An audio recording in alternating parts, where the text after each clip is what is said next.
welcome to another episode of Steel Roses Podcast. This podcast is created for women by women to elevate women's voices.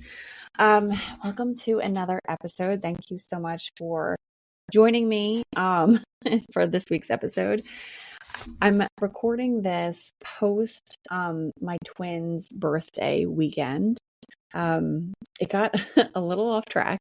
I always now laugh to myself when my plans go totally askew because it's like the most obvious thing that can happen with kids. So I had all these really wonderful birthday plans, and unfortunately one of my kids got sick, and so we had to push everything out for a whole week. And I was bummed out about it because, and it wasn't my birthday, it was their birthday, but I always want them to really feel very special on their birthdays. I want them to feel excited about their birthdays.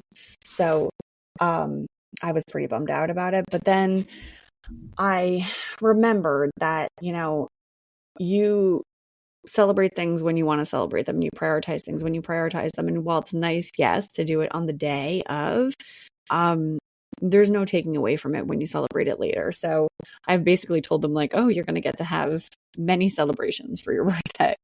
On the birthday note, my kids now have reached the point of they're no longer littles anymore. Littles to me is when your kids are still kind of in that tinier, not as opinionated, not quite toddlers, but not quite children yet stage. My kids have surpassed that. They've grown into kids stage. For their birthdays this year, we gave them the option of either having a party with their friends or redoing their bedrooms, and upgraded them to big boy and big girl rooms. And I very luckily, everybody chose to upgrade their bedrooms. Now, part of the reason why I offered this as an option to them, I want them to feel, I always, you, I mean, you're going to hear me talk about this. You've probably heard me talk about this when I talk about my kids and how we communicate with them, but we do treat them less like, little kids. Like we're not the kind of parents here that we're just very like, dumb things down for them. We make sure that they understand things and they're pretty articulate because of it. But so in any case, for their birthday, I gave them the option. And everybody had picked to upgrade their bedrooms, which to me was a great investment. Now, on one hand, if you have a party, now any party that I priced out, that you in New Jersey, other places different, but in New Jersey, if you decide not to have a party at your house and you go to a place, you are spending somewhere between $600 to $1,000, hands down. Now, for those of you who are not in New Jersey and your jaws are dropping, yes, me too. My jaw also drops when I think about that. But you're not going to spend anything less than that in New Jersey.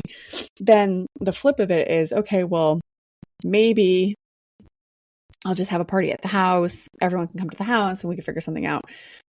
Now, my complicated insanity is, okay, well, we'll have everyone come to the house, but then will there be activities for them to do? Do I need to have entertainment for them? Because then that's like a whole other cost as well. And then if you don't have entertainment, well, then they're running around the house and kind of destroying the house the whole time that they're there. So there's that problem. And then you have to either cook or cater. And when I host things, I don't just host for the kids. I make the assumption that parents are going to be hanging about. So I do actually usually put something out for the parents. Last year, my daughter's birthday party was a morning birthday party at a facility. And so I had prepackaged like kids snacks. Oh, hot tip for this. What I did, because every single birthday party I went to for my kids' friends, everybody always had pizza. And the kids kind of eat it, but not really. And I always thought that the parents were leaving with like 7 boxes of pizza after the fact. And while I really enjoy pizza, like who really wants that much pizza? So for my daughter's birthday, what I ended up doing, instead of ordering food, I bought prepackaged, school safe in some instances, but prepackaged snacks that I knew that if everyone didn't eat it, then I could literally just take it all home and use it in their school lunch bags. It worked out beautifully. And then I also had like bagels and coffee and stuff for the parents, because I'm like, we all have to hang out here for 2 or 3 hours. Like, we might as well have something to eat. But that's just how, in my head, how I liked to do things. So it was very lovely. Parties that I had last year were really nice, but it was really expensive. And this, option for them was wonderful, because now their rooms are rooms that'll carry them into teen years. Really, all 3 of the kids have a desk, like a workstation. I did not go for the like kiddie desks. I went for full-on desks with actual chairs, and everyone picked it. My son has a gamer chair. The girls picked out these really cute chairs on Amazon that are shaped like butterflies, but they're really comfortable. Like, I sat in them. The weight limit is like 300 pounds or something to that effect, so they can grow into them for years and years to come. So it was, to me, this is an investment for them.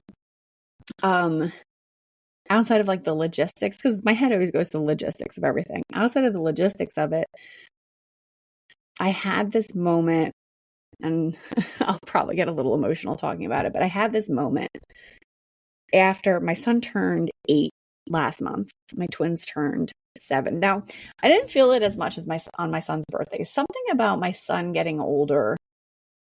I want all my kids to get older, and I want to be able to enjoy them as people, But then there's this other part of it, and it seems like it. I don't know if it's just because their birthday was this weekend, so I'm feeling it a lot more. But there's this like bittersweetness, for lack of a better term. There's this bittersweetness about birthdays for your kids, where it kind of hit me like, wow, as I started saying, these guys are big. Like, these are kids now. They're not little people. They're growing up, and they're starting to tell me, we're getting bigger, we're growing up. Now, case in point, my son, I always tickle attack him, like always. I've always done it. But most recently, I can tell, like I can sense that he doesn't really like it. And I said to him, you can always tell mommy. It's okay. You're not going to hurt my feelings. But if you feel like I'm doing something that makes you feel like I'm treating you like a baby, just tell mommy. Because mommy, and I explain, I'm like, mommy might not realize it because you're always going to be my little guy. But, you have to tell me. And in telling him that, I feel like I am hopefully teaching them what it is to set boundaries. My daughters, similarly, but not as intensely, will explain to me they're older now, or they don't need me for stuff, X, Y, and Z. I'm still waiting.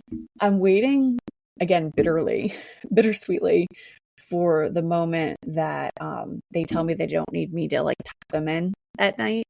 Because typically our nighttime routine is that, we get everybody into bed. My husband goes around, says goodnight to everybody, and then he leaves, he bolts. And then I'm kind of stuck. I'm on the hook with the kids, putting them down to sleep and making sure that they say their prayers, hugs, kisses, handshakes, like the whole bit. Like, we go through like a routine for like 30 minutes between the 3 of them. And while some nights I'm like, oh my God, enough already. This is it. They know I'll never walk away. I'll never, if they say one more hug, I'm like, okay, I'm coming. And I'll still give them a hug, because I do keep it in my head. Like, at some point they're going to be like, get the hell out of here. We don't want you to be here. So I still will lean into it quite heavily, because I know at some point they're not going to want it anymore. So I'm like, I really need to continue doing it. So this weekend has been, about that a little bit. Now, my daughter got sick again, so we couldn't celebrate the way we wanted to. And it was a little bit tough in general, just everyone at home. And then, the weather was okay, but just having somebody sick really kind of throws the whole energy off of the house. We're very protective here in our house, and I've talked to you guys about this before. We're very protective of our energy in this house, and making sure that everybody is kind of energetically aligned. We explain to the kids, like my son quite often is a grumpus in the morning. And I just explained to him recently, like, we have to figure something out for you so that way you don't feel like that in the morning time, because it actually does make mommy grumpusy, and we feed from each other. And I was explaining the intricacies of that, and he's 8, so I don't know how much got in there, but it's just stuff like that we do like to share with them to make sure that they're aware. Now, funny thing I wanted to share with you guys, I was having this conversation recently where the person I was talking to was relaying to me a story about how, she's really overwhelmed, not overwhelmed, normal amount of overwhelmness for a mother who's working and has a lot on her plate. She's trying to just get things done. And she spoke to her husband and said, I need X amount of time today, under an hour, to complete this task for my job. And there was a lot of huffing and puffing from the husband and just frustration. Like, what do you mean? I need to go work out. I need to go decompress. I need time. I need me time. And all the while, the wife is kind of standing there just begrudgingly staring at him like, okay, I need me time too, but I have to get this work done, kind of thing. So we laughed about it amongst ourselves because I go through the same thing. And where I'm like, in my head, mental load mom is thinking about, okay, well, what else needs to be done today? The house is clean. The laundry is getting clean. All my laundry is washed. None of it is folded. So there is about 6 hours of laundry sitting upstairs waiting to be folded. No way in hell I'm getting to that today. I can tell you that much. That's on my head. And like, what else is on my head? Oh, I didn't go grocery shopping this weekend. I had to look in the fridge quickly to see, like, am I even going to be able to put lunches together for tomorrow? Like, what do I have here that I can make work for tomorrow? I have work tomorrow. I have daytime work tomorrow. What's on my daytime calendar? What about the kids? Like, oh, we have a Girl Scout meeting tomorrow night that I really need to get to. Like, there's the amount of things that come at you and, is tremendous as a woman, as a working mom, as a stay-at-home mom. Like, the amount of things that come at you is mind-numbing. And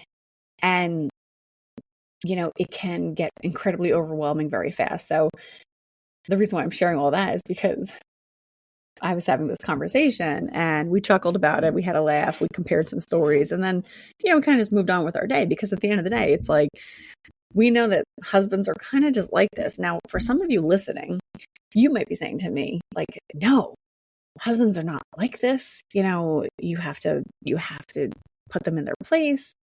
You need to tell them they need to do something, or they need to do X, Y, and Z, put them to work. And I'm here to just kind of say, like, yes, okay. However, the way that I honor and respect my husband is to respect, when he's saying to me, I need some space, because truth be told, and we all know it's true, the woman usually can handle more. Let's take a quick break. Are you interested in podcasting but not sure where to start? My name is Jenny Benitez, and I'm here to help guide you through your podcast launch and maintenance. Check out the link in the episode description for Podcasting Unboxed, your comprehensive startup guide. I am very excited to work with you. Why is that? I'm sure that some of your heads are blowing off your bodies, the fact that I'm even saying that. I know it sounds horrendous, and I'm a feminist and I shouldn't even be talking like that, but it's accurate. And while I was tired and frustrated and grouchy and all the things when my husband got home today, because he was out all day, when he said he needed to go and take a minute and go upstairs, I just kind of laughed, because it's funny. It's funny. It's ironic, because it's almost all of them. Now, why am I talking about this? I don't have a solve here, people. Like, I don't have the answer. I don't have a magic trick that'll, like, kind of, keep this from happening. The reason why I'm telling you about this is because I think all husbands do it, where they, one linear line of thought, and they're addressing things like one at a time. That's all they're doing, addressing things one at a time. They only see like 20 feet in front of them. And I'm not saying they're dumb. This is how they function. And we can't allow ourselves to get incredibly frustrated or pissed off or enraged because of this, because this is just how they function.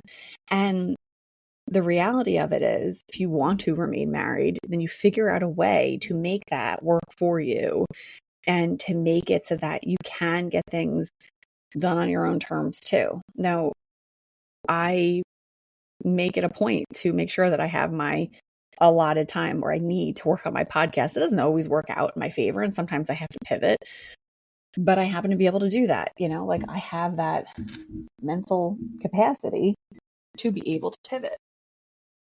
I think it's a shame when I hear women man bashing and husband bashing and, boyfriend bashing and putting them down and and then egging each other on. That's the other part here that I want to share too. The conversation that I had with my friend was very supportive in nature. She was upset when she called me. She was like, I just needed a little time. He couldn't even give it to me. And I laughed and I said, hell yeah, that's exactly, and I said, oh my God, like I hear you and this and that. But the reality of that conversation is she vented. I went along with it and I let her vent and I told her some funny isms of my own going through the same thing. We both laughed about it.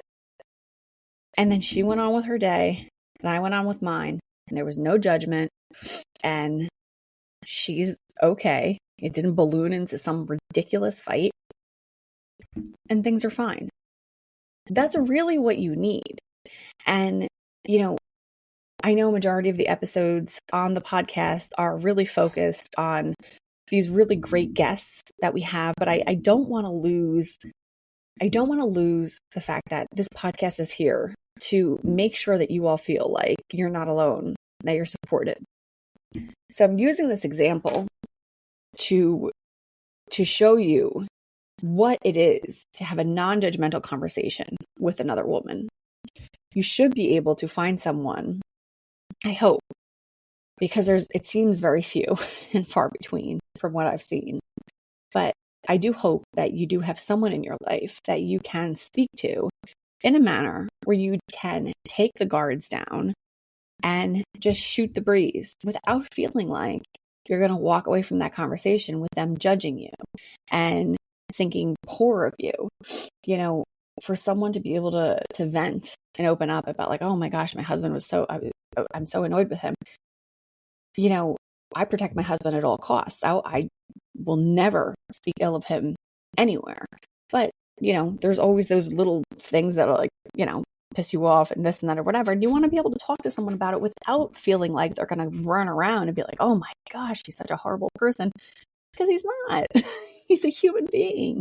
What happened to like us giving men room to just be themselves and be people? Like, who are we to sit here and try to change who they are to us? What kind of insanity is that? So I know I'm going off on a little bit of a tangent here, but I'm like sick to death of hearing about, women judging women's relationships, women feeling like they have a right to do that. I'm sick to death of hearing women talking down on their partners. I'm sick to death of hearing, this whole I am woman, hear me roar. I'm going to put you down and you're going to cater to me and you're going to serve me and you're going to pay for everything for me. And, I don't even have to lift a finger. I'm sorry, but it's total garbage. It's total and complete garbage. It is. It is total crap. When you come into a marriage or a relationship, it is a partnership. There should not be a situation where it's like, oh, well, you're on your own. Well, I don't want to even be bothered then. Like, who the hell wants that? And then to just all the bashing, it has to stop. I mean, if someone comes to you and says like, okay, if you're in an abusive relationship, that's one thing. But if it's just normal husband crap, who the hell cares? Let the person vent, get it off your chest. Then they're going to go home and be a little bit happier because they got it off their chest. That's it. That's all we're here for. We're here to support each other. We're supposed to be backing each other up and making each other feel supported. We are not supposed to be tearing each other down. And I'm so tired of witnessing it and seeing it and feeling it, and just people thinking that it's normal and that it's fun. This is fun for people, tearing each other down. Like I can't wrap my head around it. And maybe I'm not naive for saying that. Maybe I live in a bubble. maybe I have gone so far down this path of like whittling down my social circle to just a very select few, that like when I get exposed to people who are like that now, I have no tolerance. I just truly don't care. I'm like, I have no tolerance for drama. I'm 40 years old. I don't need drama. I don't need gossip. I don't need drama. I don't want bad feelings. I'm here to be like, yo, let's chill. Let's hang out. Let's be regular people. No judgment, and live your life however the best you want to do it. That's it. That's literally all it is at the end of the day. So I know I went a little here and there, but at the bottom line, you have to do what's best for you. And I know I say that all the time, but you do. Enjoy your children immensely, every moment. Be in the moment. Put the phone down. I know, take some pictures, take a couple snaps, put the phone down, put it in your pocket. You don't need it out all the time. Enjoy the moment. Be in the moment, because I'm telling you, you're going to blink. We're going to blink. They're going to be 16 and leaving and going out with their friends. So enjoy the moment with your kids. Don't be judgy of your friends. Let them come to you to vent. Let them come to you to talk to you. Be the peace for people, and be mindful of the people that you're sharing your peace with, because you're not here to fix anyone. You're just here to live your life, and they're here to live their lives. You're not here to be, the crutch. And take some time for yourself. Make it a point to prioritize yourself. I am sitting here thinking to myself about how badly I need a haircut and how much I need to go get my hair done, because I'm walking around here looking kind of hobo-ish. I'm going to make it happen. I'm saying it to you guys because if I say it to you all, then I have to actually do it. I'm going to do it. I'm committing. I'm going to make my appointment for May, get my hair done so I can look fab again, because right now it's pretty bad. And finally, be authentically you, because you're the only person that's here, and you're the only person that is you, and we need you. We need you to show up authentically as yourself. So I greatly appreciate all of you listening. A little bit of a mini-sode this week, because next week's episode is actually quite long, but it's incredible. So next week's episode is with somebody named Sandy Sembler. Check her out, Sandy, and her last name is Sembler. Incredible woman. It's going to be an amazing episode. When you hear it, it moves mountains. So tune in, be sure to tune in for that. And we have some other great guests coming up as well for the spring season. I hope you all have a wonderful week, and thank you so much for listening. Until next time, take care, everybody.